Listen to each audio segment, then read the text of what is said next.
multicultural coalition who organized and mobilized their communities to reject the cruelty that defined the prior administration and delivered us the White House in both houses of Congress.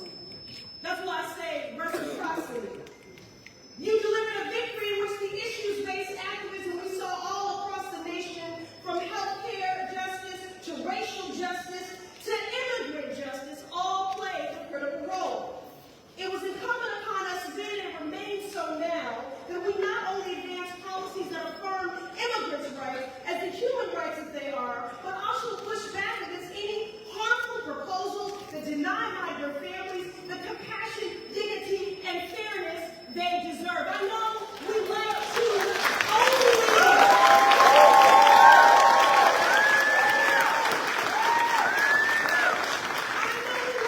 to only refer to our DACA recipients as dreamers.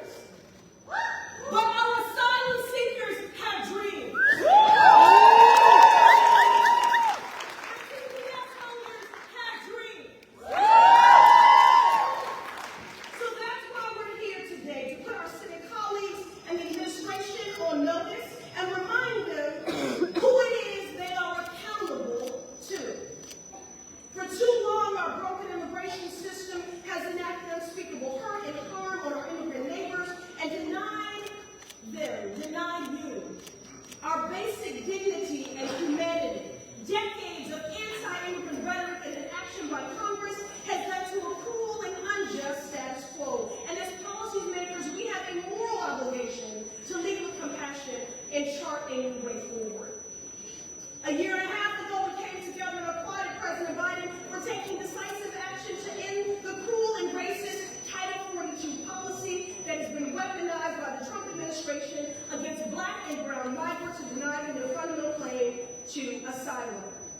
As a co-chair of the House Haiti Caucus and Congresswoman for the Massachusetts Senate, the third largest Haitian diaspora in our country, I was encouraged to see the Biden administration take steps towards a more just and fair immigration system. And that is why it is deeply disturbing to hear that the White House and members of the Senate are considering harmful policies similar to Title 42 that would terrorize immigrant families, gut our asylum system, and scare folks from seeking the critical protections they need. America should be a place of refuge for people fleeing persecution. Now, I'm African American. My ancestors were terrorized in the South and fled to the North. What we see happening is violence and humanitarian crises abroad, and we are turning our backs on asylum seekers in a betrayal of those ideals that America should be a place of refuge, especially when these are crises that we have contributed to.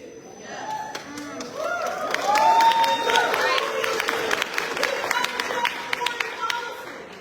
A climate crisis that our colleagues across the aisle deny is even real. Now let me say this, we are heading into the observance of the Dr. Martin Luther King Day holiday. Again, the dream he spoke about belongs to us all. To our DACA recipients, to our TPS holders, to our asylum seekers. And we'll have a lot of colleagues quoting Dr. King. His movement was one of racial equality and human dignity. So how about we stop just quoting Dr. King, but we lead like him?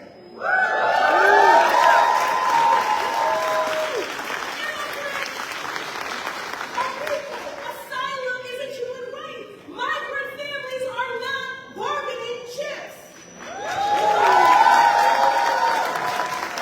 And any policy that undermines this truth is not only unconscionable, it should also be a non-starter. So we will not go back. I'm so proud to be here as your sister in the struggle in solidarity with my brother colleagues, and we will not stop fighting until we build an immigration system that centers compassion, dignity,